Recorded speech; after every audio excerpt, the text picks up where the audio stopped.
धियो यो नः प्रचोदयात्।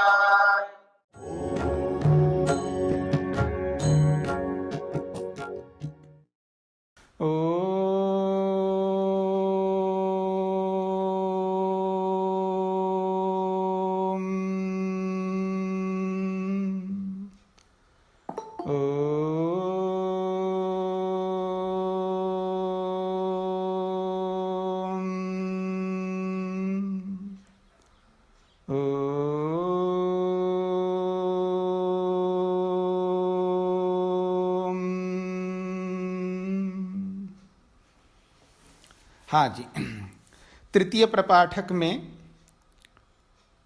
छठे खंड को लेकर के प्रारंभ करने जा रहे हैं। समय जो है मेरे लैपटॉप में धीरे धीरे करके समय कम होता गया है, 3, 4, 5 मिनट, इसलिए हो सकता है रोज लेट प्रारंभ हो रहा है हमारा, इसलिए मैंने आज समय को वापस ठीक कर दिया। समय 6:01 हो गया है। जी जी ठीक है जी। तो आगे बढ़ते हैं। तो छठे खंड से प्रारंभ हो रहा है तृतीय प्रपाठक में, और महत्वपूर्ण एक विषय है, मैं अक्सर बोला करता हूँ। तद यत् प्रथमम अमृतम तद वसवः उपजीवन्ति अग्निना मुखेन न वै देवा अश्नन्ति न पिबन्ति एतदेव अमृतम दृष्ट्वा तृप्यन्ति। ये जो दूसरी पंक्ति है इसको अक्सर मैं बोलता रहता हूँ। न वै देवा अश्नन्ति न पिबन्ति एतदेव अमृतम दृष्ट्वा तृप्यन्ति। जो देव है न तो खाते हैं न पीते हैं, इसका सीधा सीधा अर्थ है, सरल अर्थ, देव लोग न खाते हैं न पीते हैं, फिर करते क्या है, बस वो अमृत को देख करके ही तृप्त रहते हैं, यानी अमृत से तृप्त रहते हैं, ये बात हो रही है। तो कह रहे हैं ये जो प्रसंग चला आया है पीछे से, 4 प्रकार आप ले सकते हैं, वैसे 3 प्रकार दिए यहाँ पर, तो वसु के रूप में, रुद्र के रूप में और आदित्य के रूप में 3 प्रकार यहाँ पर प्रस्तुत किए हैं। तो आइए, कह रहे हैं तद यत् प्रथमम अमृतम, जो पिछले खंड में जो बोला गया है, ते वा एते रसानाम रसा वेदा ही रसा तेषाम एते रसा तानि वा एतानि अमृतानाम अमृतानि वेदा ही अमृताः तेषाम एतानि अमृतानि। तो पिछले जो 5वें खंड में अंतिम श्लोक में जो बात कही है अमृत को लेकर के, वेदों को अमृत बोला है, और ये जो 5 बातें आई पीछे, यश है, तेज है, इंद्री है, ये जो 5 बातें आई हैं, तो उनको भी अमृत बोला है, उनको रस बोला है। तो उन्हीं को लेकर के आगे बात बढ़ाई जा रही है। तद यत् प्रथमम अमृतम, उनमें से जो पहला अमृत है जो यश के रूप में है, 5 में से जो पहला अमृत है वो यश है। तो कह रहे हैं तद यत् प्रथमम अमृतम, जो पहला अमृत है, तद उस अमृत को लेकर के वसवः उपजीवन्ति, वसु नामक जो ब्रह्मचारी है या वसु नामक जो यजमान है, 2 बातें पीछे बताई गई थी। पृथ्वीलोक को जीत करके पृथ्वी के अधिपति बन करके वसु विराजमान होते हैं, तो उसी पृथ्वीलोक को जीत करके यजमान विराजमान होते हैं, ऐसी बात पीछे कही गई है। तो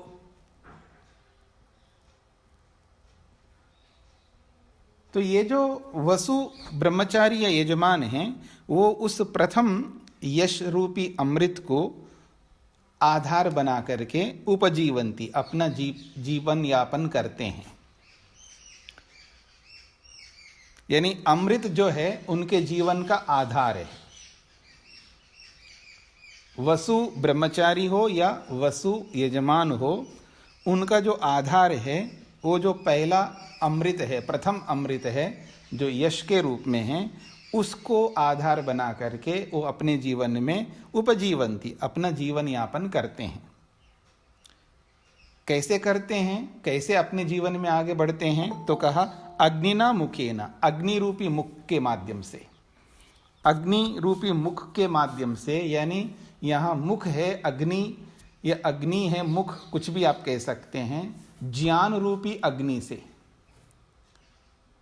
या उसको ऋग्वेद के साथ आप जोड़ेंगे तो ऋग्वेद रूपी अग्नि से। ऋग को भी अग्नि कहा है पीछे। तो जो ऋग रूपी अग्नि है वही है इनका मुख, क्योंकि उसी के माध्यम से ही ये अपना जीवन यापन करते हैं। मतलब मुख का मतलब यहाँ ऐसा जो हमारा मुख होता है ये वाला मुख नहीं है। मुख का मतलब वो एक साधन है, एक माध्यम है। अग्नि रूपी माध्यम से, ऋग्वेद रूपी माध्यम से, या ऋख ज्ञान रूपी माध्यम से, या ऋचा रूपी मंत्रों के माध्यम से, या उन ऋचाओं में जो शिक्षा दिए, जो सिद्धांत बताए गए हैं, जो विद्या दी गई है, उसके माध्यम से वो अपना जीवन यापन करते हैं। इसका ये अर्थ है। तो कहा अग्निना मुखेना। तो इसलिए वो अग्नि रूपी ज्ञान से, प्रकाश से वो अपना जीवन यापन करते हैं। तो उनको न वही देवा अश्नंती न पिबंती, अब उनको ना खाने की आवश्यकता है ना पीने की आवश्यकता है। उनको कोई खाने की आवश्यकता नहीं है, ना पीने की आवश्यकता है, क्योंकि हम लोग जो है खाने के लिए जीते हैं, पीने के लिए जीते हैं। वो खाने और पीने के लिए जीते नहीं है। आपको लगता है कि आप खाने के लिए जीते हैं, पीने के लिए जीते हैं। अगर आपको नहीं लगता है तो भ्रम में हैं आप, ये समझ लेना। मतलब व्यवहार में, मतलब शब्दों में तो आप खाने के लिए नहीं जीते हैं, ना पीने के लिए जीते हैं। शब्दों में तो आप सही चलते हैं, पर व्यवहार में नहीं। व्यवहार में भोगने के लिए ही हम जीते हैं। रूप, रस, गंध, स्पर्श, शब्द, इन सबको हम खाना चाहते हैं, इसलिए इनके ऊपर टूट पड़ते हैं। खाने का मतलब केवल मुंह में जो हम जो भी खाते हैं, ऐसे जैसे मुंह में डाल करके चबा के खा लेते हैं, तो उसी को खाना नहीं समझना। ये खाना जो है ये व्यापक अर्थ में है, ये पीना जो है व्यापक अर्थ में है। तो हम लोग जो है रूप, रस, गंध, स्पर्श, शब्द, 5 ही प्रकार के विषय हैं। इन 5 विषयों को खाने में दौड़ते हैं हम, इनको खाना चाहते हैं, इन्हीं को पीना चाहते हैं। तो हमारा जो जीवन है खाने के लिए, पीने के लिए है। बस हम अगर अंतरात्मा से पूछा जाए, अपने आप से, हम अपने आप से प्रश्न करें, कभी आप वो बन जाओ ना, यक्ष और युधिष्ठिर बन जाओ। आप लोग यक्ष और युधिष्ठिर बन जाओ। यक्ष बना दो मन को और आत्मा को बना दो युधिष्ठिर। तब अपने आप से आप प्रश्न और उत्तर, एकांत में जाना पड़ेगा आप, यानी अकेले बैठना होगा आपको। अकेले बैठ करके अपने आप को युधिष्ठिर बना लेना और अपने मन को यक्ष बना लेना। तब यक्ष प्रश्न करता जाएगा और युधिष्ठिर उत्तर देता जाएगा। फेल हो जाओगे ना तो फंस जाओगे फिर। किन की तरह? भीम की तरह, अर्जुन की तरह, नकुल सहदेव की तरह। ये अलंकारिक वर्णन है। उत्तर सही देना पड़ेगा। सही दोगे तो आप यानी अदृश्य नहीं हो जाएंगे। वो कहानी में दिखाते हैं ना, पहले भीम जाता है, यक्ष ने प्रश्न किया है और उसका उत्तर नहीं दे पाया तो उसको उसने खा गया। यक्ष ने उसको अंतर्धान कर दिया, उसको छुपा लिया। ऐसे प्रश्नों में या कहानियों में ऐसा आप सुनते हैं। वो पता नहीं उस भीम को, अर्जुन को, नकुल सहदेव को उन्होंने किया नहीं किया, हम तो अंतर्धान हो जाएंगे। क्योंकि आपने पढ़ा है ना, ये न कर्माण्यपसो मनीषिनो यज्ञे कृण्वन्ति विदथेषु धीरा यद अपूर्वम यक्षम अंतः प्रजानाम तन्मे मन शिव संकल्पमस्तु। यक्षम कहा है अपने मन को, याद रखना। ये जो हमारा जो मन है वो यक्ष है। अब शिव संकल्प वाले मंत्रों की व्याख्या फिर सुन लेना। उसमें ये जो मंत्र है, दूसरा मंत्र, ये न कर्मान्य पसो मनीषिनो, वहाँ पर यक्ष क्या होता है उसकी चर्चा मैंने की वहाँ पर व्याख्या में। तो कहने का अभिप्राय है कि जब हम अपने आप से, अंतरात्मा से, यानी अपने मन से हम पूछें, अपने आप को उत्तर दें, तो स्पष्ट आपको प्रतीति होगे हम लोग खाने के लिए, पीने के लिए ही जी रहे हैं, और कोई हमारा काम नहीं है, हम इसी के लिए जीते हैं। और भूल से किसी को पकड़ करके जबरदस्ती पूछो चलोगे मुक्ति में, नहीं, इस बार नहीं चलेंगे। क्यों जी, चलोगे मुक्ति में? तो नहीं, इस बार नहीं। मतलब वैरागी को प्राप्त करना है ना, तो वैरागी ले लो। नहीं, अब नहीं, अभी हमारी बस की बात नहीं वैरागी लेना। इसका मतलब मुक्ति में नहीं चलना चाहते हैं आप। तो आदमी मुक्ति में नहीं जाना चाहता, वैरागी को प्राप्त होना नहीं चाहता, विवेक को प्राप्त होना नहीं चाहता। अंतरात्मा जो अंदर से तो ये चाह नहीं है वो वाली, इसलिए हम लोग खाने और पीने के लिए जीते हैं। ये यथार्थ है। ये जो हमारा सबका जो व्यवहार चल रहा है, हमारा उठने से लेकर रात्रि में सोने तक, हम खाने और पीने के लिए ही जी रहे हैं, ऐसा लगता है। हम का मतलब जो भी ऐसा कर रहा हो, मैं ये नहीं कहना चाहता हूँ आप सब ऐसा करते हैं या मैं ऐसा करता हूँ। अगर हमने अपना लक्ष्य मुख्य रूप से इसी के लिए बनाया हो, मुक्ति को पाने के लिए, विवेक वैराग्य को प्राप्त करने के लिए, और उसी के लिए लगे हों, उसको छोड़ दीजिएगा। बाकी सब जो है, एक साधारण तौर पर मैं बोलता हूँ कि हम खाने और पीने के लिए हम जी रहे हैं, और कोई हमारा उद्देश्य नहीं है। और सूक्ष्मता से किसी को पकड़ करके ले चलो जी, वानप्रस्थ लेते हैं, चलो घर से बाहर निकलते हैं, विवेक को प्राप्त करते हैं, वैराग्य को प्राप्त करते हैं, समाधि के लिए मेहनत करते हैं, सब छोड़ते हैं ये सारे संबंध। फिर देखना, फिर 50 नहीं, सैकड़ों बहानाएं आ जाएंगे, बहुत सारी बहानाएं। शरीर ठीक नहीं है जी, वो नहीं है, ये बहुत सारे कारण सामने आ जाएंगे। अर्थात हम नहीं चाहते, यथार्थ में देखा जाए, अंतरात्मा का जो आवाज आ जाती है, जो उत्तर आता है, नहीं इस बार नहीं, अब की बार नहीं, इस समय नहीं, फिर कभी देखेंगे, ये उत्तर आएगा। इसलिए हम लोग खाने और पीने के लिए जीते हैं। पर न वै देवा अश्नन्ति न पिबन्ति, ये जो देव है न खाने के लिए जीते हैं न पीने के लिए जीते हैं। वो किसके लिए जीते हैं? एतदेव अमृतम दृष्ट्वा तृप्यन्ति, उसी अमृत को देख करके उसी के लिए वो जीते हैं, उसी को पाने के लिए ही वो चलते हैं। न उनको खाने में इच्छा है ना पीने में इच्छा है। अर्थात रूप, रस, गंध, स्पर्श, शब्द ये उनका लक्ष्य नहीं है। माध्यम जरूर बनते हैं, क्योंकि उसके बिना तो जिएगा कैसे व्यक्ति। माध्यम तो जरूर बनेंगे, लेकिन लक्ष्य नहीं बन सकते वो। पर आज हमारे लक्ष्य बने हुए हैं, सब के सब, ये सब हमारे लिए लक्ष्य बने हुए हैं। तो देव लोग न खाते न पीते का ये अभिप्राय है। ये अभिप्राय नहीं है जैसे हम लोग भोजन खाते हैं या दूध आदि जो भी पेय पदार्थ पीते हैं, ये कुछ नहीं पीते हैं, कुछ नहीं खाते हैं, ये इसका अभिप्राय नहीं है। मतलब यहाँ अभिधा में अर्थ नहीं है, यहाँ लक्षणा में आपको अर्थ लेना होगा या व्यंजना में अर्थ लेना होगा, ऐसे समझना चाहिए। तो ये जो वसु नामक ब्रह्मचारी या यजमान हैं, वो प्रथम अमृत रूपी जो यश है उसको ध्यान में रख करके ही वो अपना जीवन यापन करते हैं। यानी उस यश को प्राप्त करने के लिए उद्यम करते हैं, पुरुषार्थ करते हैं। यश जो है ऐसा नहीं मिलेगा ना, ऐसे यश मिल जाए किसी को। यश पाने के लिए बहुत कुछ मेहनत करना पड़ता है, यश वाले कर्म करने पड़ते हैं, तब यश मिलता है। तो यश को ही वो आधार बना करके जीते हैं। इसका अर्थ है यश वाले कर्म करते हैं। आज आपने अगर मंत्र की व्याख्या सुनी हो, प्रातःकालीन मंत्र की व्याख्या, वहां पर कहा है कि उद्यमम, वहां पर कहा उद्यमम कुर्वन्ति,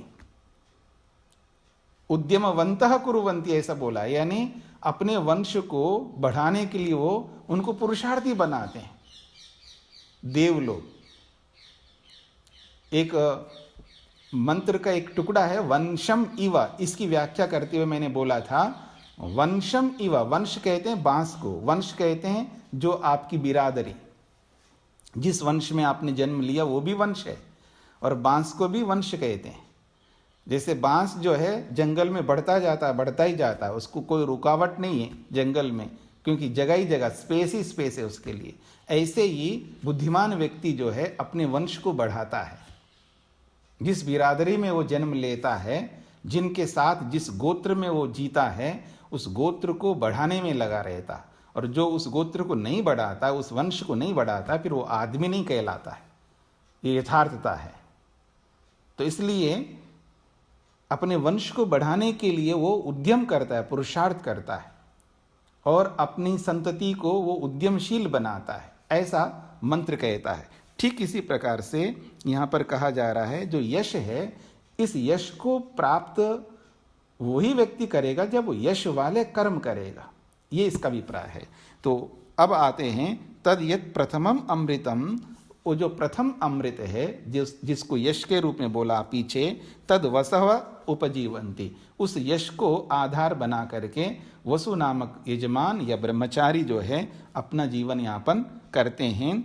और वो कैसे करेंगे? तो अग्निना मुखेना, अग्नि रूपी साधन से, ज्ञान रूपी साधन से, विवेक रूपी साधन से, या मंत्र रूपी साधन से, या ऋग्वेद रूपी साधन के माध्यम से वो जीवन यापन करते हैं। इसलिए न वै देवा अश्नन्ति न पिबन्ति, इसलिए वो लोग न खाने के लिए जीते हैं न पीने के लिए जीते हैं, वो केवल अमृत को पाने के लिए ही जीते हैं, उसी में तृप्त रहते हैं। ये इसका अभिप्राय है। तो आगे बढ़ते हैं। तो फिर कहा त एतदेव रूपम अभिसंविशन्ति एतस्माद् रूपात् उद्यन्ति। बहुत अच्छी बात कही है। तो कह रहे हैं ते एतद एव रूपम अभिसंविशन्ति, ते वो जो वसु नामक ब्रह्मचारी या यजमान हैं, वो एतदेव रूपम, ये जो रूप है इसका, यश रूपी जो अमृत का स्वरूप है, एतदेव रूपम का मतलब है जो यश रूपी अमृत है उसी में अभिसंविशन्ति, उसी में प्रवेश करते हैं। अपने आप को, अपने आत्मा को उस यश रूपी अमृत में ही न्योच्छावर करते हैं, यानी उसी में डूबते हैं, उसी में रहते हैं, यानी उस यश वाले कर्मों में ही अपने आप को लगा देते हैं। अब देखिएगा, जब व्यक्ति को कर्म करने हैं और वो भी अनगिनत कर्म करने हैं, यानी हमारी दृष्टि से भी हम लोग गिन ना सके इतने अनंत कर्म करने पड़ेंगे हमको, क्योंकि मुक्ति जो है पता नहीं कितने कर्म करने होंगे, और एक जन्म के नहीं अनेक जन्मों के कर्मों को मिला करके मुक्ति हमको मिलेगी। तो ऐसी मुक्ति को पाने के लिए जो हमें कर्म करने हैं, वो भी पुण्य कर्म नहीं, वो निष्काम कर्म करने हैं। तो वो जो कर्म हैं वो उंगलियों में गिनने वाले नहीं है, सैकड़ों नहीं, हजारों नहीं, लाखों नहीं, करोड़ों नहीं, अरबों खरबों अनगिनत हमें निष्काम कर्म करने होंगे। अब देखिएगा, अब थोड़ा सोचिएगा एक बार, मुक्ति आसान नहीं है। मुक्ति को इतना आसान मत समझना। ये जो हम 2, 4, 5, 10, 20, 50 कर्म करने में कतराते रहते हैं, पीछे हटते रहते हैं, मेरे बस की बात नहीं, ऐसा कहते हैं हम लोग। एक बार स्वाध्याय कर लिया, एक बार हवन कर लिया, एक बार संध्या कर लिया है, या एक बार महीने में 2, 5 बार 10 बार दान दे दिया है, तो किसी की कभी सेवा कर दिया, किसी को थोड़ा सा समय दे दिया, किसी को वस्त्र दे दिया, किसी को अन्न दे दिया, किसी को खिला दिया, किसी के लिए भंडारा कर दिया, कुछ ऐसे हम कर्म करते ही है ना, अच्छे कर्म। और हम इतने ही करके हम ऐसे अपने आप को भाग्यवान समझते हैं कि हमने बहुत किया है। ये कुछ भी नहीं है, ये ऐसा है जैसे समुद्र के सामने एक बूंद है। मेरी बात समझने का प्रयत्न करना। ये तो समुद्र के सामने एक बूंद है जो हमारे ये अच्छे कर्म, पता नहीं कितने कर्म करने होंगे। इसलिए ऋषि लोग लिखते हैं अनेक जन्म चाहिए मुक्ति को पाने के लिए। अनेक जन्म इसलिए चाहिए क्योंकि अनेक जन्मों को लेकर के, अनेक जन्मों में आकर के अनगिनत असंख्य निष्काम कर्म हमें करने होंगे। फिर देखिएगा, तो ये यश जो है बिना कर्मों के प्राप्त नहीं हो सकता। इसलिए वो कह रहे हैं ते एतद एव रूपम अभिसंविशंति। वो जो वसु नामक ब्रह्मचारी या यजमान जो है इसी यश रूपी अमृत में ही प्रविष्ट हो जाते हैं, वो ही उनके लिए सब कुछ है, उसी में डूबते हैं एक प्रकार से। आप कभी कभी किसी को देखते हैं, आप व्यवहार में कोई कोई ऐसा आदमी आपको मिलता है, इतना अधिक परोपकारी होता है, रात दिन लगा रहता है, बस वो दूसरों के लिए जी रहा होता है, ऐसा लगता है, इतने कर्म करता है, इतने कर्म करता है, बस कर्मों में लिप्त रहता है वो। मतलब जिसको समाज सेवी कह सकते हैं आप, या कोई भी नाम रख सकते हो उसको, बस मतलब भक्ति में डूबता है ऐसा नहीं दिखता उसका व्यवहार, और पढ़ने में, लिखने में, ज्ञान प्राप्त करने में, विवेक प्राप्त करने में डूबा हुआ ऐसा नहीं दिखता है। लेकिन वो कर्मठ व्यक्ति कर्म में लिप्त रहता है, ऐसे डूबा रहता है कर्मों में। तो जैसे वो आदमी कर्मों में डूबा रहता है, ऐसे ही एक विभाग है हमारे जीवन का, एक पार्ट है जो कि हमें कर्मों में डूबना है, इतने कर्म करने हैं। इसका यह अर्थ नहीं है कि ज्ञान में नहीं लगना है या भक्ति में नहीं लगना। मैंने इसलिए कहा अब हमारे जीवन का एक पार्ट, एक विभाग है जो कर्मों में डूबे रहना है हमको। जब कर्म करने का अवसर आए तब कर्मों को करते जाना, करते जाना, करते ही जाना है। तो ये जो स्थिति है हमारे लिए, ये तभी हो सकती है जब हम इस यश को समझने का प्रयत्न करें। ये यश जो है, जो सम्मान जो है, ये जो कीर्ति जो है, ऐसी नहीं मिलती है, झूठी कीर्ति नहीं, यथार्थ रूप में जो यश है वो कर्मों के कारण से प्राप्त होता है, परोपकारी बनने से बनता है। तो उसी में वो प्रवेश करते हैं, फिर कहते हैं तस्माद रूपाद उद्यंती, फिर उसी में से बाहर निकल के आते हैं, उसी से बाहर निकलते हैं, उसी में प्रवेश करते हैं। तो एक अर्थ ये भी ले सकते हैं कि वो ऐसे करते करते ही अपने जीवन का इतिश्री कर लेते हैं, यानी शरीर त्याग करके चले जाते हैं अगले जन्म के लिए, फिर पैदा होते हैं, फिर उसी यश के लिए काम करते हैं। ये दूसरा अर्थ है। एक ये अर्थ है कि यश को पाने के लिए अपने कर्मों को ऐसे बनाते जाते हैं जिससे यश ही यश मिलता जाता है, और ऐसे करते करते करते उसी यश में ही विलीन हो जाते हैं, अर्थात इस शरीर को इतिश्री कर लेते हैं।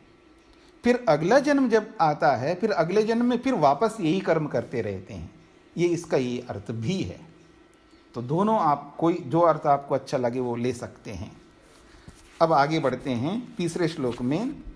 स यह एतदेव अमृतम वेदा वसूनामेव एको भूत्वा अग्निना एव मुखेन एतदेव अमृतम दृष्ट्वा तृप्यति स य एतद एव रूपम अभिसंविशन्ति एतस्माद् रूपाद् उदेति। अब ये सब हमारे लिए बोला जा रहा है इस तीसरे श्लोक में। प्रथम और दूसरे श्लोक में तो उस वसु ब्रह्मचारी या वसु नामक यजमान को ध्यान में रख करके बोला है। अब हम सब साधारण लोगों के लिए बोला जा रहा है, सह यह एतद एवं अमृतम वेदा। वह जो कोई भी व्यक्ति हम में से एतद अमृतम वेदा, इस यश रूपी अमृत को वेदा, जान ले, समझ ले, आत्मसात कर ले। वसु नाम एको भूत्वा, और वो भी वसुओं में एक अपना, वो भी वसु बन जाता। वसु नाम एको भूत्वा का मतलब है वसुओं में जाकर के मिल जाता, वो भी वसु बन जाता है। जैसे सभी लोग सफ़ेद कपड़े पहन करके बैठे हुए हैं, किसी क्या बोलते हैं आप लोग, चौथी में, या क्या बोलते हैं, किसी की मृत्यु होने के बाद में जाते हैं ना लोग, तीसरे दिन, चौथे दिन, जो भी है, और आप देखेंगे सब सफ़ेद कपड़े पहन करके जाते हैं।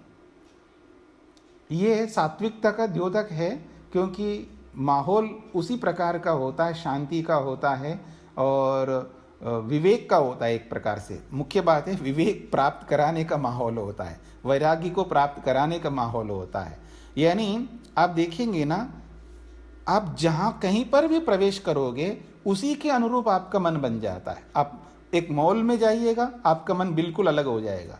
आप किसी सत्संग में जाइएगा, आपका मन बिल्कुल अलग हो जाएगा। किसी शादी में जाइएगा, आपका मन बिल्कुल ही अलग हो जाएगा।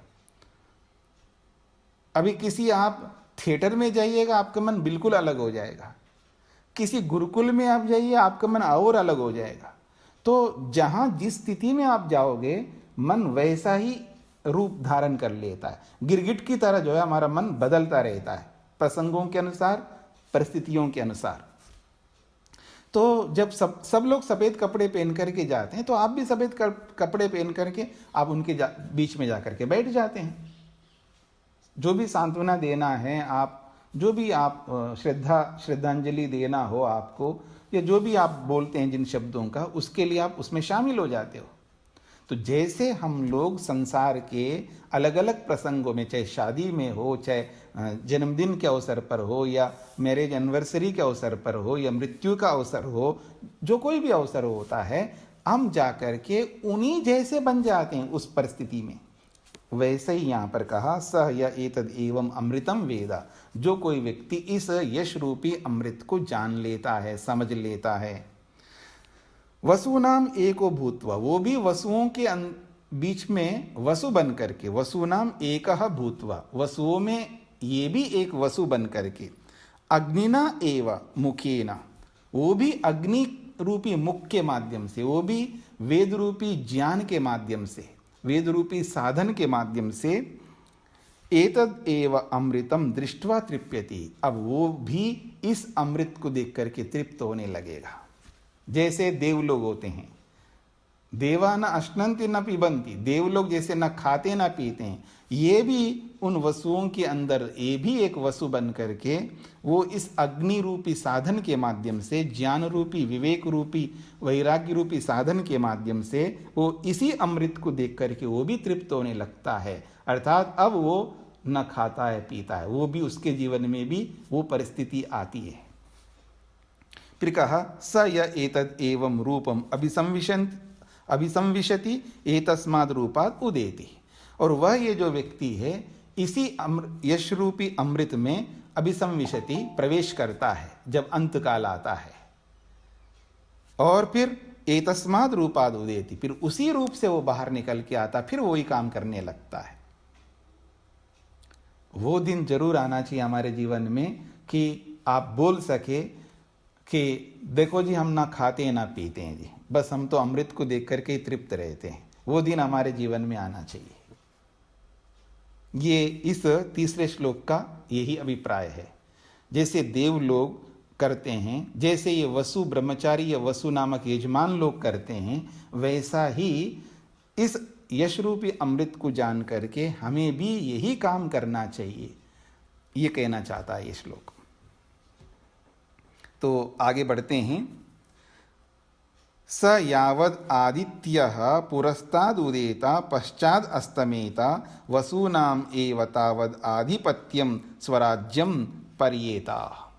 जब ऐसा कार्य जब वो कर लेता है, चाहे वो वसु नामक यजमान हो या वसु नामक ब्रह्मचारी हो, या उनको देख करके हम में से कोई भी हो, जब इस कार्य को कर लेता है तो उसका प्रतिफल, उसका जो परिणाम है वो बताया जा रहा है इस चौथे श्लोक में। सह, वो व्यक्ति, यावद आदित्य पुरस्ताद उदेता, जब सूर्य पूर्व दिशा से उदय होता है, और पश्चात अस्तमेता, और पश्चिम दिशा में अस्त होता है। अब देखिएगा, अब जब हम बाहर निकल करके अवकाश में आकर के, घर के बाहर, घर से बाहर निकल के खाली मैदान में आकर के हम देखें एक बार सूर्योदय को, फिर मुड़ करके पश्चिम दिशा में सूर्यास्त को देखेंगे, कितना स्पेस है दोनों के बीच में, कितनी जमीन है, कितना बड़ा स्थान है। तो उसके लिए कह रहे हैं, तो कहते हैं वसु नाम एव तावद आधिपत्यम, और उस पूरे स्थान का, उस पूरे राज्य का, उस पूरी जगह का वसुनाम एव तावद आधिपत्यम, वो सब वसुओं का ही आधिपत्य है, यानी सब उसके कंट्रोल में है। वो सब कौन है? जिस पूर्व दिशा से सूर्योदय होता है वहां से प्रारंभ करके जिस पश्चिम दिशा में सूर्यास्त होता है वहां तक, बीच का जितना भी स्थान है, जितने भी पदार्थ आते हैं, वृक्ष, वनस्पतियां, मनुष्य, पशु, पक्षी, जो कुछ भी पदार्थ आते हैं, जड़ या चेतन, ये सब, इन सब का वो अधिपति स्वामी बनता है।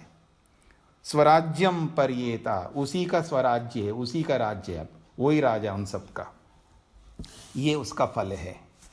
कुछ समझ में आया आप लोगों को? नहीं आए तो समझने का प्रयत्न करिएगा। जब व्यक्ति ऐसी स्थिति में पहुंच जाता है तो उसके सामने जो कोई भी वस्तु, जड़ या चेतन वस्तु उसके सामने आती है तो उन सबका वो अधिपति स्वामी बनता है। इसका अभिप्राय यह है वो सब उनके कंट्रोल में रहते हैं, सब उनके कंट्रोल में रहते हैं। अब उनके कंट्रोल में रहने का मतलब भी समझ लीजिएगा। जब पति पत्नी के कंट्रोल में रहता है या पत्नी पति के कंट्रोल में रहती है, इसका मतलब भी समझने का प्रयत्न करिएगा। गलत अर्थ में नहीं लेना है, यथार्थ में लेना है। आप कोई ऐसा कर्म करोगे ही नहीं, आत्मवत सामने वाले को देखोगे, आत्मवत सामने वाले को देखोगे, मित्रवत सामने वाले को देखोगे, एकत्वम अनुपश्यता के रूप में सामने वाले को देखोगे, जड़ को देखोगे, चेतन को देखोगे, सब आपके लिए समान है, बराबर है, तो आपको कोई परेशानी नहीं है। ये अलग बात है कोई मूर्खता से कोई आदमी हमें दुख देता है तो उसका दोष होगा, तो भी हम दुखी नहीं होंगे, हमें पता है पहले से ही। हाँ, याद रखना, आप परेशान इसलिए होते हैं क्योंकि आपको पता नहीं है। इस बात को समझने का प्रयत्न करिए, बुरा मत मानना, और मान भी लो तो कोई बात नहीं। तो जब आपको ये पता नहीं होता है कि सामने वाला ये मेरे को ऐसा बोलेगा, ये आपको पता नहीं होता है, इसलिए जब वो बोलता है तो आपको बड़ा दुख होता है। चाहे वो पति हो, चाहे वो पत्नी हो, चाहे वो सास हो, चाहे वो बहू हो, चाहे वो देवर हो, चाहे वो देवरानी हो, या जेठ हो, जेठानी हो, या पड़ोसी हो, या गुरु हो, या कोई भी हो।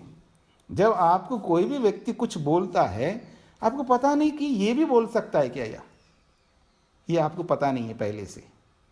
अगर पहले से पता हो तो आपको कोई दुख नहीं होगा।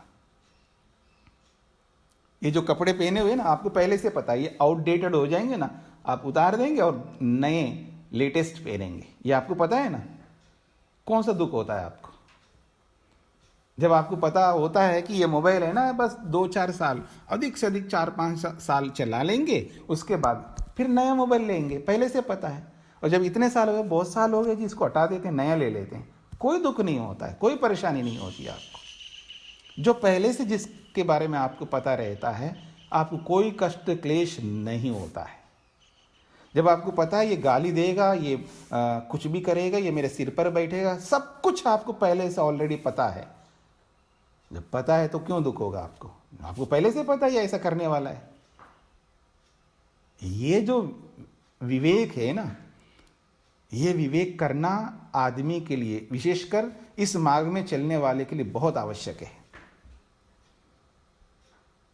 अगर हम ऐसा नहीं करते हैं, भयंकर दुखी रहते हैं, और छोटी छोटी बातों को लेकर के, ऐसे कोई बहुत बड़ी बातों को लेकर के हम कोई झगड़ा नहीं करते। पति पत्नी या सास बहू या भाई भाई या भाई और बहन, या जो भी हम आपस में झगड़ते हैं, या तो पैसे के लिए झगड़ते हैं, या ज़मीन के लिए झगड़ते हैं, या और पता नहीं कुछ ना कुछ छोटी मोटी बातों के लिए झगड़ते हैं ना।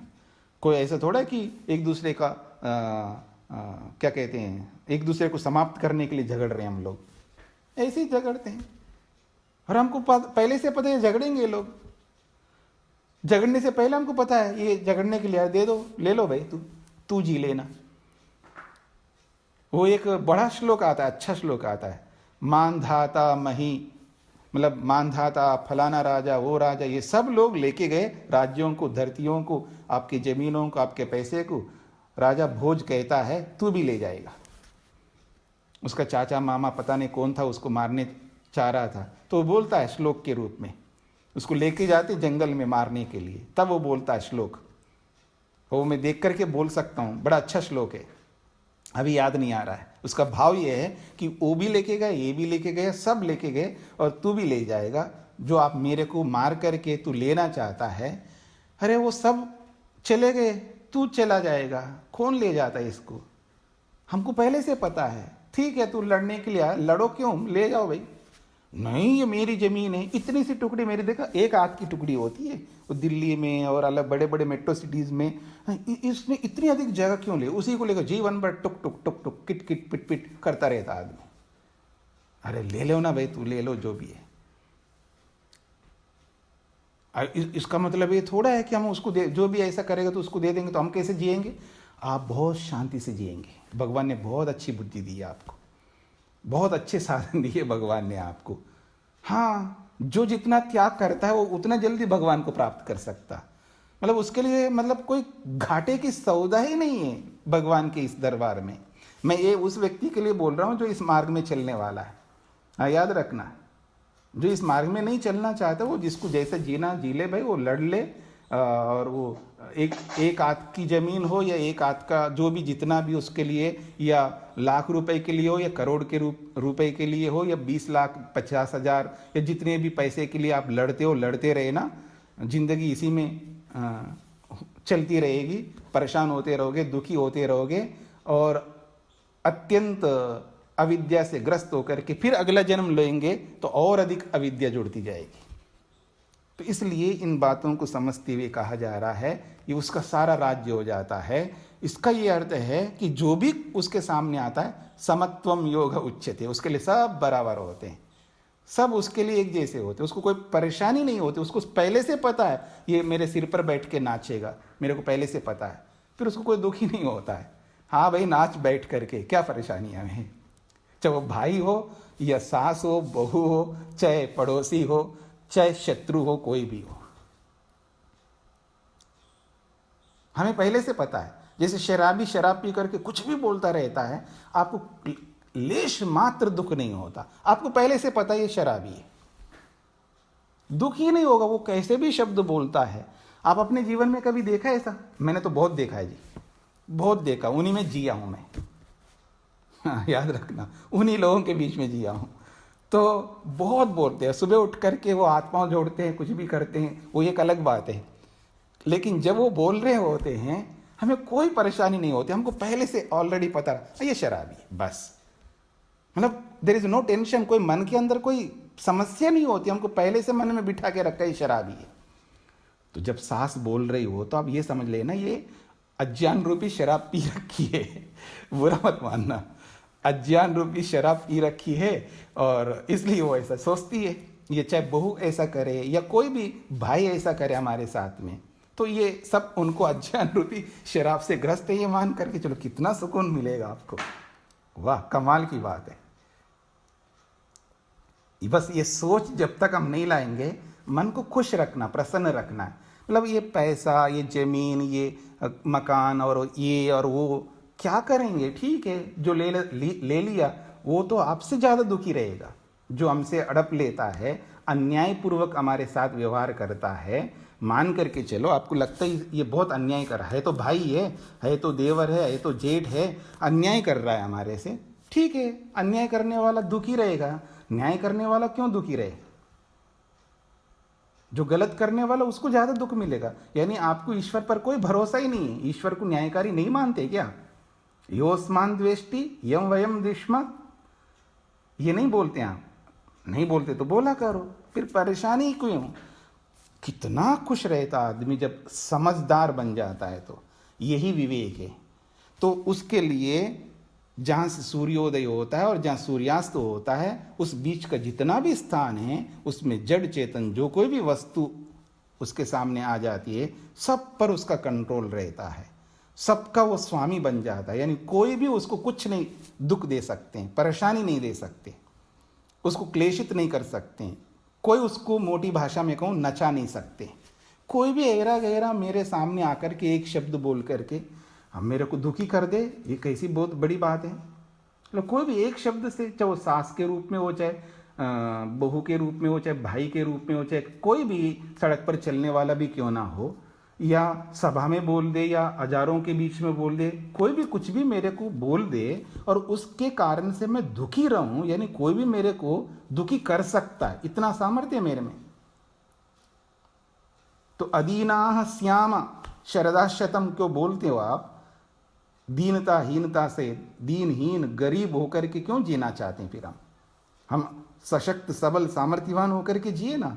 कोई भी मेरे को दुख नहीं दे सकता, यानी दुखी नहीं कर सकता, कोई भी नहीं कर सकता दुखी। अगर मैं ठान लूं तो मेरे को दुखी नहीं कर सकता। तो ये जो सोच है, ये ही सोच देना चाहता है यहां पर ये श्लोक।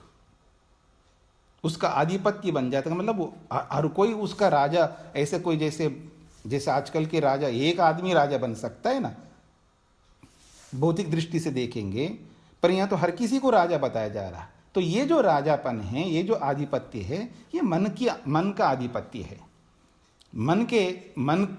मन में हम स्वामी बनते हैं।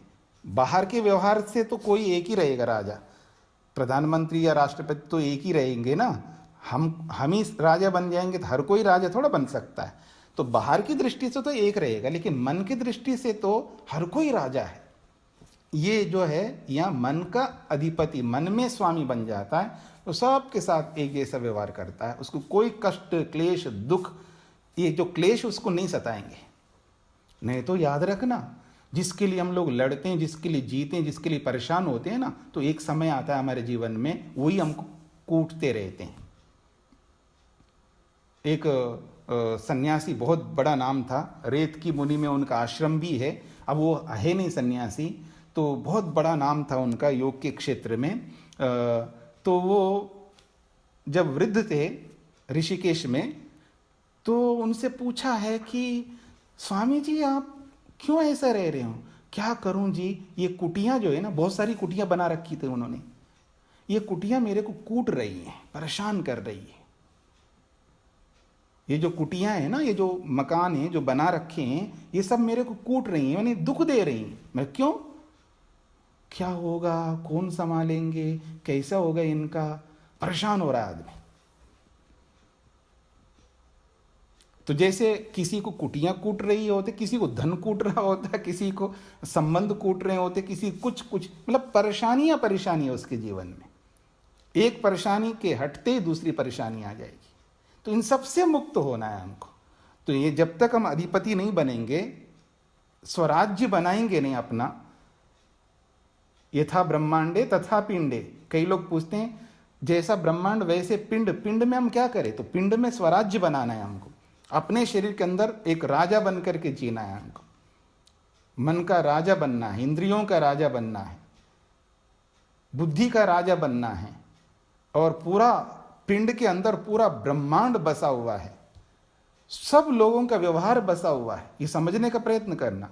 यस्मिन् ऋचः साम यजूंषि यस्मिन् प्रतिष्ठिता रथना भाविवारः यस्मिश्चित्तम सर्वमोतम प्रजानाम।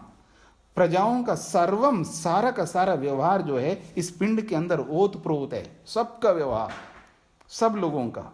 आज हमें नहीं पता है, लेकिन 10 साल के बाद वो व्यवहार सामने आ जाएगा उसका। 20 साल के बाद उस व्यक्ति का व्यवहार हमारे सामने आएगा। 90 साल के बाद सामने वाले का व्यवहार आएगा। कोई देखने वाला नहीं होगा, आपको पूछने वाला नहीं होगा, आकर के मिलने वाला नहीं होगा। तो सारे उसके व्यवहार सब आज ही मेरे मन में भरे हुए हैं, लेकिन आज मेरे को समझ में नहीं आता है, लेकिन देव को समझ में आता है ये सारे व्यवहार।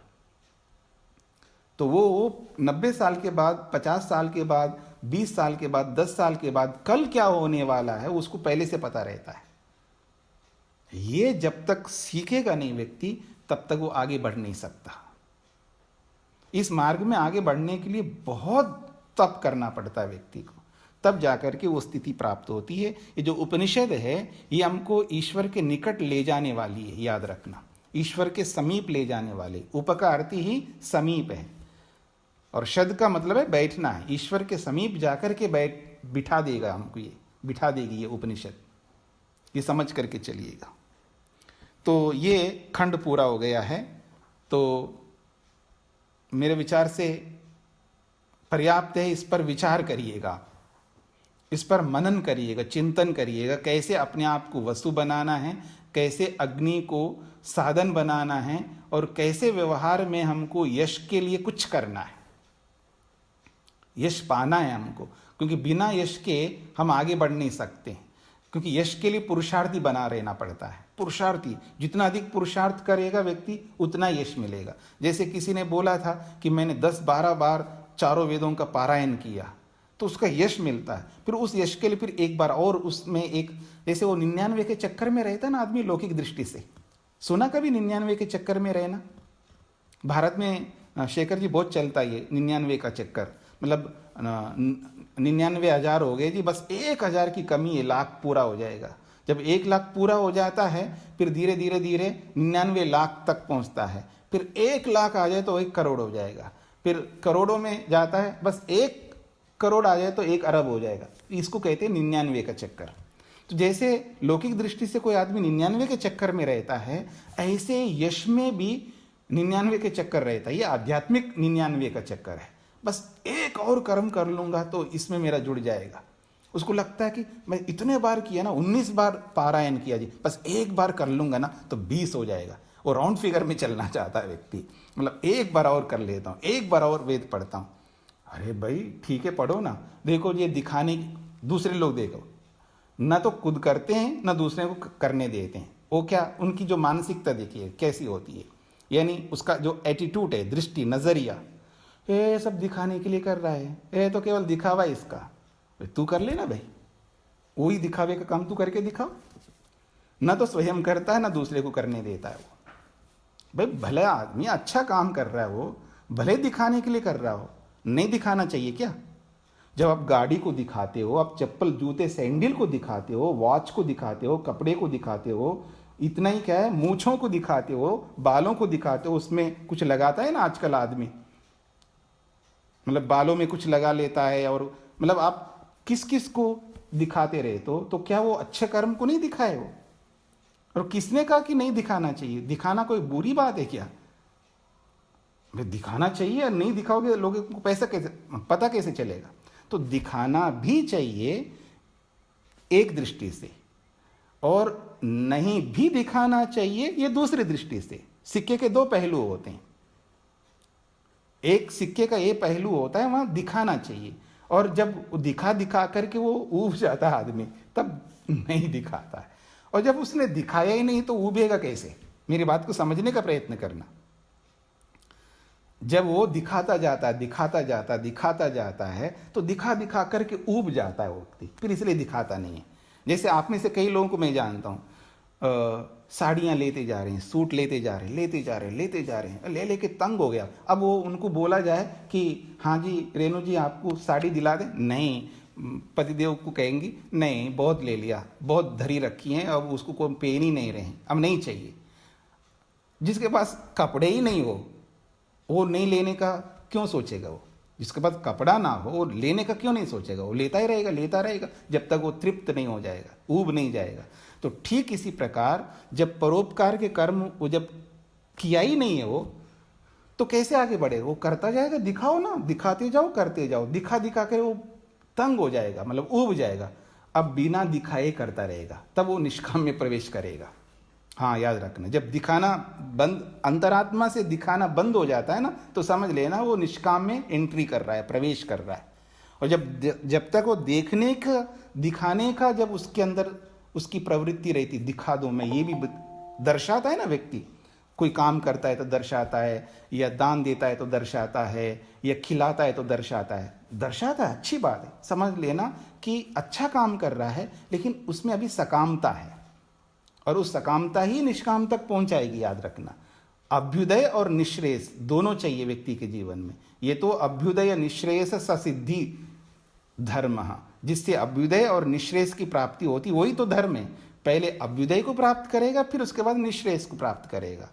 पहले सकाम कर्म करेगा, तभी जाकर के निष्काम में प्रवेश कर पाएगा। जिसने सकाम नहीं किया हो वो निष्काम 3 काल में नहीं कर सकता। याद रखना, ये समझने का प्रयत्न करना। यानी अपने मन को बहुत सरल बनाना है, और थोड़ा मन को खोल करके व्यापक बनाना, दिल को थोड़ा बड़ा करके चलना है, तो सब काम आसान हो जाएंगे। खुशी से, प्रसन्नता से, जिसको बोलते हैं ना, आप खेल खेल में पहुंच जाएंगे, नैया को पार कर देंगे खेल खेल में ही। तो बहुत सरल रहेगा। बड़े कठिनता से, बहुत मतलब भार लगे ऐसे आपको, बड़े मुश्किल से आप पहुंच रहे हो, ऐसा नहीं, उसमें पता नहीं लगता, हार जाता आदमी। इसलिए खेल खेल में जब आगे बढ़ता है तो आसानी से पहुंच जाएगा व्यक्ति। तो इसलिए इन सब कामों को हमें आसानी से समझना है और करना है, केवल बातें नहीं करना है, व्यवहार में इन सब कामों को उतारना है, तभी यश मिलेगा, तभी हमारे लिए स्वराज्य बनेगा, तभी पूरा जो भी हमारे सामने लोक रहेगा चाहे जड़ के रूप में या चेतन के रूप में, उन सबको सम दृष्टि से देख करके हमारे मन में कूड़ा करकट नहीं भरेगा, तब हम आगे बढ़ेंगे। ये इसका अभिप्राय है। तो आइए अब प्रश्न करिएगा।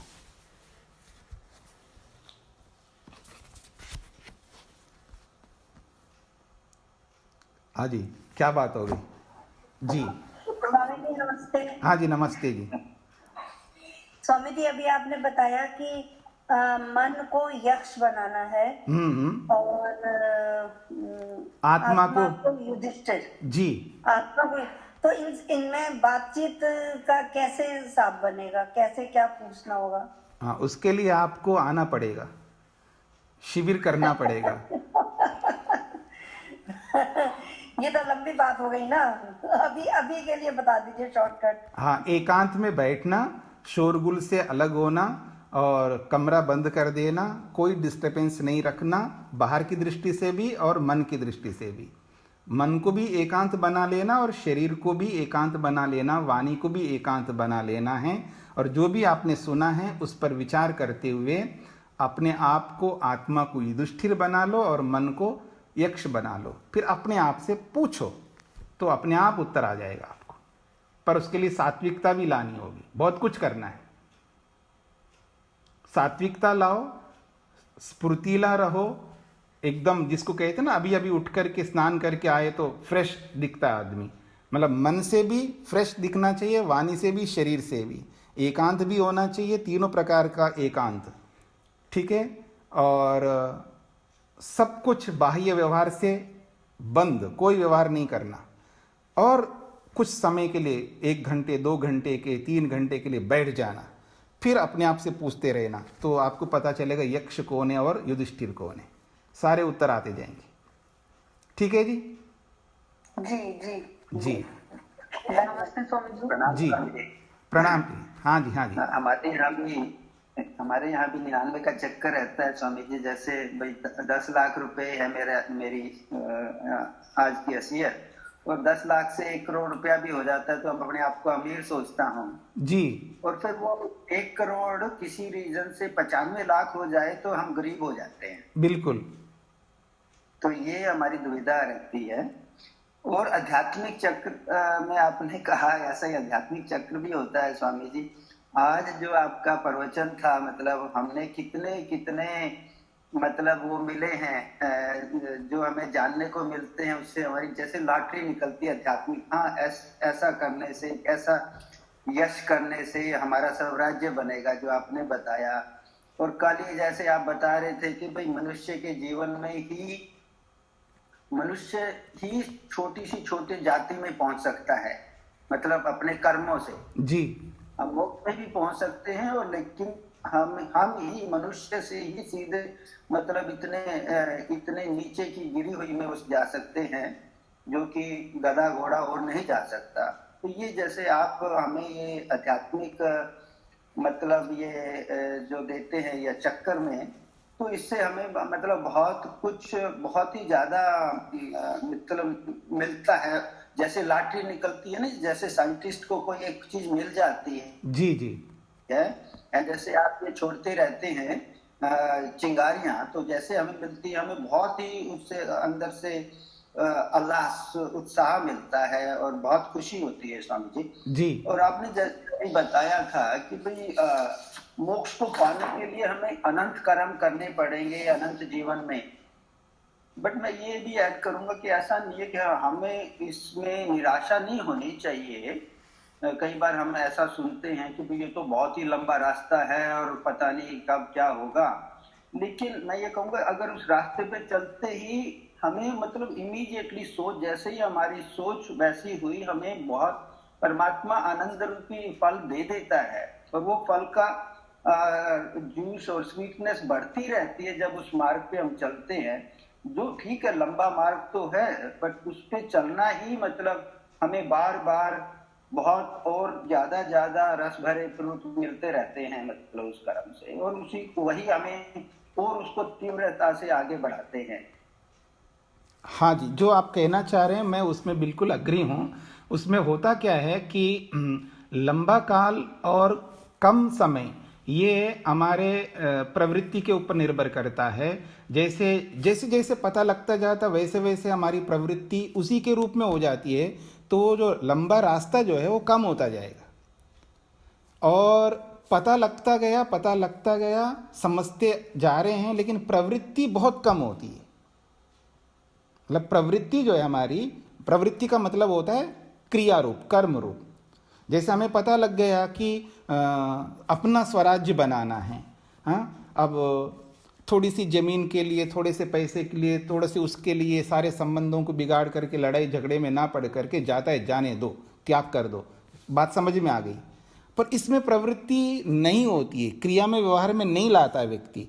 नहीं लाने के कारण से उसकी जो दूरी है, रास्ता जो है वो लंबा बन जाता है। अगर जैसे जैसे जिस विषय में हमको पता लगता जाए, तत्काल उस विषय में हम अपने आप को इम्प्लीमेंट करते जाए, उसको बदलते जाए और वैसे करते जाए, तो हमारे लिए रास्ता जो बहुत कम होता है। इसलिए महर्षि कपिल ने बोला, न काल नियम वामदेववत। काल का कोई नियम निर्धारित नहीं करो कि फलाने व्यक्ति को 10 साल लगे तो हमें भी 10 साल लगेंगे, हमें 5 साल भी लग सकते हैं, 1 साल भी लग सकता है। ये हमारी प्रवृत्ति के ऊपर निर्भर करेगा। ये आपके प्रश्न का समाधान है। श्वेता जी शायद कुछ पूछना चाह रही है। हाँ जी, नमस्ते स्वामी जी। जी नमस्ते जी। अगर हम कोई दान करेंगे या फिर वेद पढ़ेंगे तो किसी और को दिखाएंगे तो क्या वो सकाम हो जाएगा? नहीं, दिखाना मात्र सकाम नहीं होता है, हमारे अंदर की भावना के ऊपर निर्भर करता है। योगी व्यक्ति दिखाता भी है लेकिन उसका सकाम नहीं होता है। तो बेसिकली वो प्रेरणा करने के लिए दिखाते हैं, तो प्रेरणा सकाम नहीं हो जाए, वो फिर भी निष्काम ही रहेगा। जी जी जी, दिखाना मात्र सकाम नहीं होगा, लेकिन हमारी भावना के ऊपर निर्भर करता है।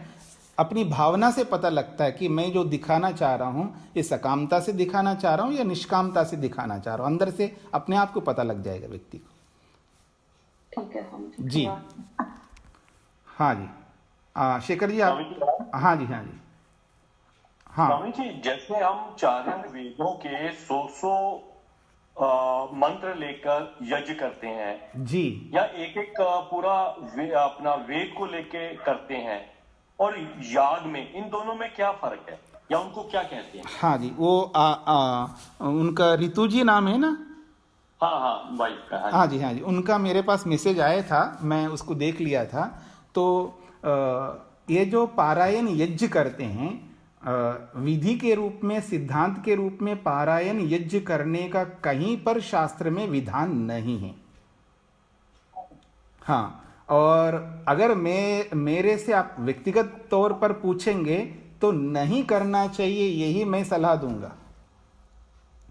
लेकिन होता क्या है, वो लोग वो जो याग नहीं कर पाते हैं, उन यागों को कर नहीं सकते, उनके पास सामर्थ्य नहीं है और कोई दूसरा अच्छा काम कर नहीं रहे वो लोग, और ये भी रोक देंगे तो और कुछ नहीं कर पाएंगे। तो जो कुछ ना करने वालों की अपेक्षा अगर ये लोग ये कर रहे हैं तो भाई कर लो। इस दृष्टि से अगर वो करते हैं तो कोई आपत्ति नहीं है, लेकिन सैद्धांतिक रूप से ऐसा कोई विधान नहीं है, क्योंकि विधान वाले जो कर्म हैं वो बहुत हैं, उनको तो हम छूते नहीं हैं, उनको करते नहीं हैं। और जिसका विधान नहीं है उसको विधान के रूप में ला करके जबरदस्ती उसको करने लग जाते हैं, तो वो थोड़ा सा एक दृष्टि से व्यवस्था की दृष्टि से हानि होती है, वैसे कोई हानि नहीं है। दोनों बातें समझना है, एक व्यवस्था की हानि और एक दूसरे ढंग से हानि। व्यवस्था की दृष्टि से हानि का मतलब यह है कि व्यवस्था ये दी गई है, ऋषियों ने या वेदों ने ये काम करने चाहिए, ये व्यवस्था दी है, और उन कामों को तो हम नहीं कर रहे हैं। एक हम नया सृजन करके एक नया काम शुरू कर दिया हमने, तो उस व्यवस्था का भंग होने का जो दोष मिलेगा, दंड मिलेगा, वो मिलेगा। लेकिन ऐसा कर्म करने से बहुत ज़्यादा हानि हो रही है, बिल्कुल। अब आप सूक्ष्मता से देखेंगे तो बहुत ज़्यादा हानि होगी। वो मैं बहुत ज़्यादा हानि आपको दिखाना नहीं चाहता हूँ, नहीं तो वैसे आप टूट जाएंगे। इसलिए आप मोटे तौर पर ये समझ करके चलिएगा, कुछ ना करने की अपेक्षा ये कुछ करता है तो कोई बात नहीं, उसको स्वीकार कर लो। तो वैसे नहीं करना चाहिए। और रही बात याग जो होते हैं, वो याग करने के भी सामर्थ्य होता है, हर व्यक्ति के पास सामर्थ्य नहीं होता उस याग को करने का, उसके लिए बहुत सारी योग्यताएं चाहिए होती है। तो वो सारी योग्यताएं उसको उसके पास होती नहीं है, इसलिए वो करने का अधिकारी भी नहीं बन पाता है। तो ये इसलिए लोगों ने एक परिपाटी चलाई। लोगों ने क्या किया है, रामचरितमानस का पाठ करने लगे लोग। जो रामचरितमानस है ना, तो बहुत उसका पाठ करने लगे, और ऐसे करके पौराणिक जगत में अखंड पाठ, ये पाठ, भीड़ भीड़ होती थी। इन सबको देख करके विद्वानों ने सोचा कि भाई क्या करें, हमारे पास कोई भीड़ नहीं है, हमारे पास लोग नहीं आते हैं इस अखंड पाठों में, और इधर उधर बहुत लोग जाते हैं, तो हमें भी कुछ करना चाहिए। तो कुछ समझदार विद्वान लोगों ने मध्यकाल में, कुछ लोगों ने क्या सोचा, हम भी एक वेद का करते हैं। यज्ञ के नाम से लोग जुड़ जाएंगे, तो ऋग्वेद पारायण के नाम से करते हैं, यज्ञ करते, कम से कम स्वाहा स्वाहा आहुतियाँ दे करके जुड़ तो लेंगे ये लोग। तो ऐसा करके उन्होंने उन अखंड पाठों को ध्यान में रख करके उसको ऐसे कैसे जैसे को तैसा उत्तर, टिट फॉर टेट की दृष्टि से उन्होंने ये सारा शुरू कर दिया है। अब ये परंपरा हमारी बन गई। ये वास्तव में यहाँ से चली ये स्थिति। हाँ जी। तो हमें वेद मंत्रों से हवन नहीं करना चाहिए। ऐसा है, देखिए, जब आहुति दी जाती है, क्रिया जो हो रही होती है, उस क्रिया के अनुरूप मंत्र होते हैं। जैसी क्रिया होती है उस क्रिया के अनुरूप ही उन मंत्रों का विनियोग किया जाता है। तो इस बहस में हम जाएंगे तो बहुत सारे लोगों को ठेस पहुंचेगा अगर मैं बात करूंगा, तो इस दृष्टि से मैं इसमें ज़्यादा बढ़ना नहीं चाहता। होता क्या है, जब कोई क्रिया होती है तो वो क्रिया के अनुरूप ही मंत्र का विनियोग होता है। जैसे उदाहरण के लिए हम यजुर्वेद के 40वां अध्याय को मंत्र बोलते हुए आहुतियाँ दे रहे हैं, और वो उन मंत्रों का विनियोग किया है उसमें अंत्येष्टि के लिए। अब अंत्येष्टि तो हो नहीं रही, अब अंत्येष्टि के मंत्र बोल रहे हो, क्योंकि विनियोग कर रहे, स्वाहा भी बोल रहे हो। गर्भाधान संस्कार तो हो नहीं रहा, और गर्भाधान संस्कार के मंत्रों का उच्चारण कर रहे हो आप। अब जितने भी संस्कार होते हैं वो सारे संस्कार तो हो नहीं रहे, और वो मंत्र बोलते जा रहे हो आप। हाँ, आप वेद पाठ कर सकते हो बिना आहुति के, बिना इस क्रिया के। केवल वेद पारायण करने का विधान है शास्त्रों में।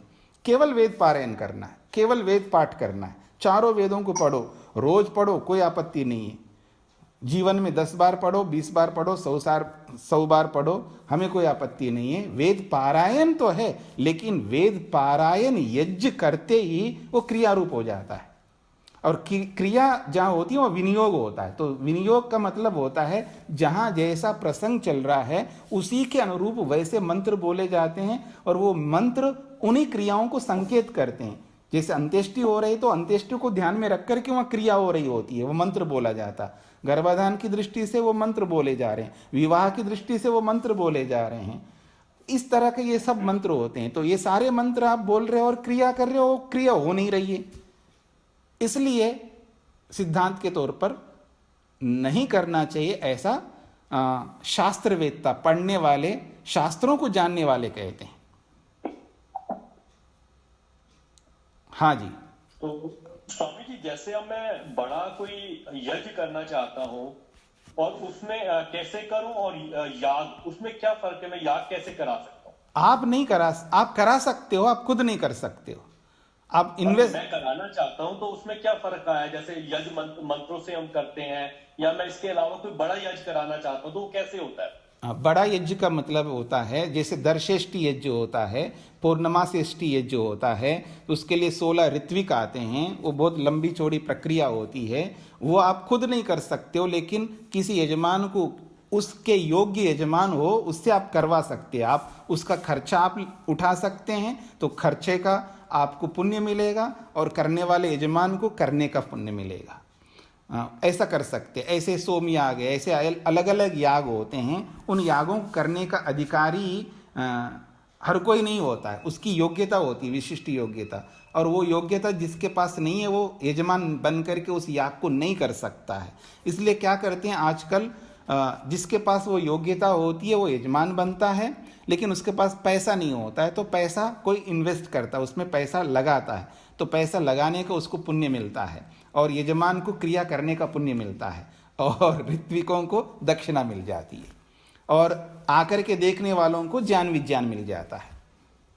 ऐसे बहुत सारे उसके लाभ होते हैं। तो वो याग जो है हर कोई व्यक्ति नहीं कर सकते, हाँ करवा सकते हैं जी। तो आप ये कहना चाहते हैं, स्वामी जी आश्रम में जैसे याद करवाना चाहता था, उसके बारे में पहले से कुछ पढ़ना चाहता हूँ, तो मैं कहाँ पर पढूं इसके बारे में, ताकि मुझे थोड़ा सा और इंफॉर्मेशन मिले इस चीज। आप बड़ा याग कराना चाहते हो? हाँ जी। अच्छा, वो मैं दे दूंगा, आपकी इन्फॉर्मेशन दे दूंगा, उसमें कोई दिक्कत नहीं है। वो दे दूंगा। कंप्लीट इंफॉर्मेशन चाहिए ताकि उससे पहले मुझे पूरा नॉलेज मिल जाए। हाँ जी। कि वो याद होते क्या है।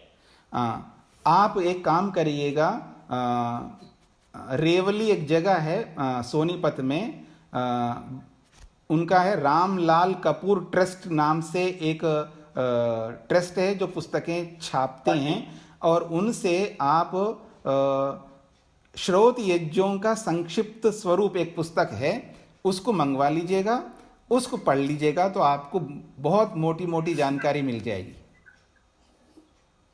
ठीक है स्वामी जी, अच्छा बताया आपने मुझे। मैंने पहले भी उनसे बुक्स मंगाई है।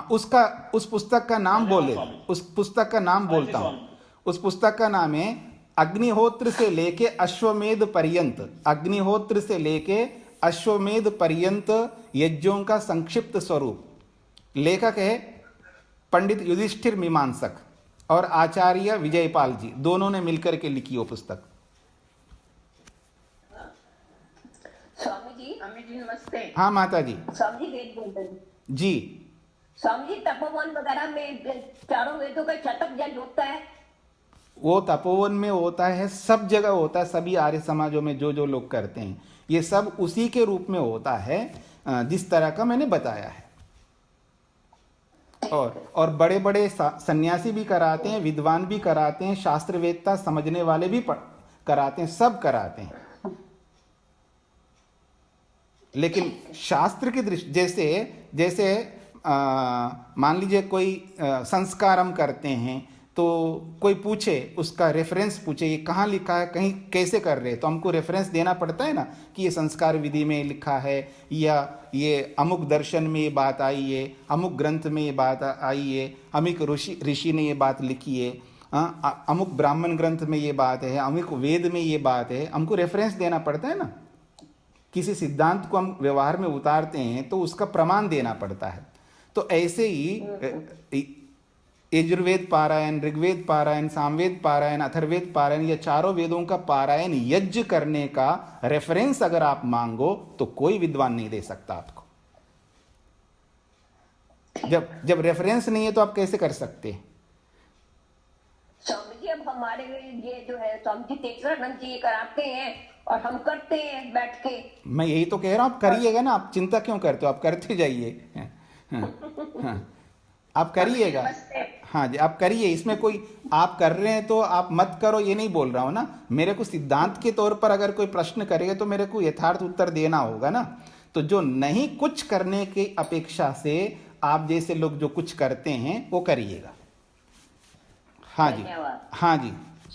प्रणाम स्वामी जी, एक क्वेश्चन है जो हम अब मैं या कोई भी कैसे डिसाइड करें कि हम सोम याज करवाऊं क्या गुरुकुल खुलवाऊं?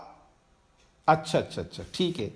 हाँ, तो उसमें हमारा हर एक का सामर्थ्य इतना होता है, अब उस सामर्थ्य से हम कौन सा कर्म करें, कौन सा ना कर्म करें, ऐसा कैसे करें स्वामी? जी, आपने प्रश्न अच्छा किया है। सोमयाग आज के तारीख में अगर करेंगे तो 10 करोड़ कम से कम चाहिए, ठीक है ना। और 10 करोड़ में मेरे विचार से कम 5 गुरुकुल खुल सकते हैं। अभी हमारे एक विद्यार्थी है वहाँ पर उड़ीसा में गुरुकुल खोल रहे हैं। जमीन मिल गई उनको, बस सब कुछ हो गया, अब उनको गुरुकुल के लिए बनाना है।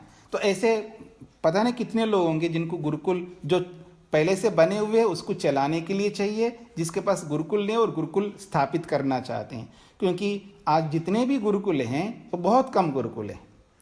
तो अब आपका प्रश्न है कि अगर कोई सोमयाग भी कराना चाहें अथवा गुरुकुल चलवाना चाहें तो दोनों में कौन सा करना चाहिए, ये आपका प्रश्न है। तो मेरा समाधान ये है कि अगर उनके पास में इतना सामर्थ्य नहीं है कि वो दोनों कर सके, मतलब गुरुकुल भी चलवा सके और सोमयाग भी करवा सके, तो पहले वो गुरुकुल चलवा ले। क्योंकि गुरुकुल चलाने से बहुत ज़्यादा पुण्य मिलेगा और बहुत सारे विद्यार्थी पढ़ेंगे, क्योंकि शिक्षा का दान सबसे बड़ा दान माना जाता है। और सोमयाग करने से उसमें 16 ऋत्विक लोगों को लाभ मिलेगा, 16 लोग ही उसका लाभ उठा पाएंगे। और गुरुकुल चलवाएंगे तो पता नहीं कितने ब्रह्मचारियों को लाभ मिलेगा, कितने लोग शिक्षित हो जाएंगे। जिन्होंने वेद नहीं पढ़ा, शास्त्र नहीं पढ़ा, व्याकरण नहीं पढ़ा या और भी बहुत सारे ग्रंथ नहीं पढ़े, तो उनको जैसे किसी अशिक्षित को शिक्षित करना कितना बड़ा पुण्य है, ऐसे ही किसी एक विद्यार्थी को, वो भी वेदादि शास्त्रों को पढ़ाने के लिए कोई दान करे तो बड़ा दान माना जाएगा। और जिसके पास अपार धन है वो दोनों करवा सकते तो दोनों करवाए, ये इसका समाधान है। जी जी, यही मैं समझना चाहता था कि दान के अंदर मतलब किसका कहाँ कहाँ लेवल है। शिक्षा दान जैसे बड़ा है या उससे भी बड़ा दान, उससे भी बड़ा ऊंचा दान होता है, तो आदमी का सामर्थ्य हो तो पहले वो करे, दूसरा ये करे, तीसरा ये करे, मतलब इसी तरह। जी हाँ, सबसे बड़ा दान तो वेद की रक्षा करना ही सबसे बड़ा दान है। जी। और उस वेद को पढ़ने पढ़ाने वाले जो भी वेद को पढ़ते हैं पढ़ाते हैं, उनकी रक्षा से वेदों की रक्षा होती है।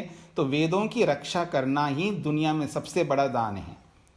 हाँ जी, आप में से कोई एक माता जी बीच में बोल रही थी, वो कौन है बता दीजिएगा फिर उसको बोल करके। नमस्ते जी स्वामी जी, थोड़ा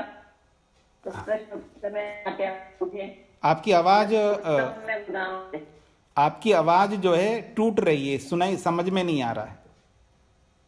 लक्ष्मी आहूजा गुड़गांव से बोल रही हूँ। जी नमस्ते जी। नमस्ते जी। जब ऑपरेट करना नहीं आता था मोबाइल, थोड़ा थोड़ा आना शुरू हो गया है। आप एक काम करिए, वीडियो को बंद करिए। आप वीडियो को बंद करके केवल ऑडियो से बात करिएगा, शायद थोड़ा सा अंतर आ जाए। आपका नेटवर्क ठीक नहीं है। अच्छा, आपको वो जी आपकी आवाज सुनाई नहीं दे रहा है, क्या आप कहना चाहते हैं? तो इसलिए आपका वॉइस ब्रेक होता जा रहा है। यही कहना चाह रही हूँ कि आज मैं बोलने की ऑपरेट करना नहीं आता था मोबाइल, अब थोड़ा थोड़ा आ गया है। जी जी जी, अच्छी बात है जी।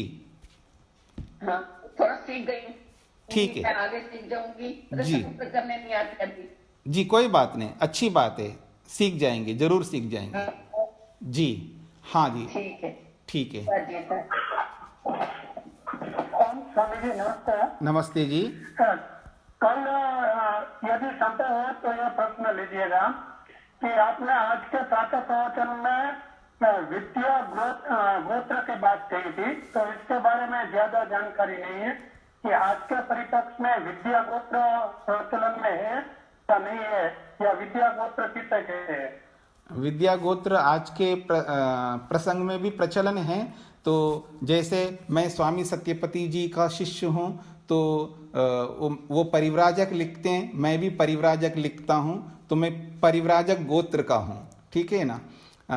कोई सरस्वती गोत्र का होता है, कोई किसी गोत्र का होता है, तो अलग अलग गोत्र अभी चल पड़े हैं। आप कहाँ से पढ़े हैं? आप झज्जर गुरुकुल से पढ़े हैं। आप कहाँ से पढ़े हैं?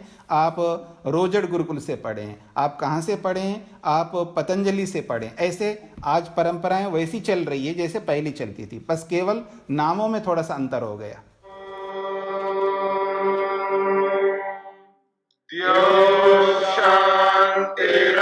शांतिरंतरिक्षं शांति पृथिवी शांतिरापः शांतिरोषधयः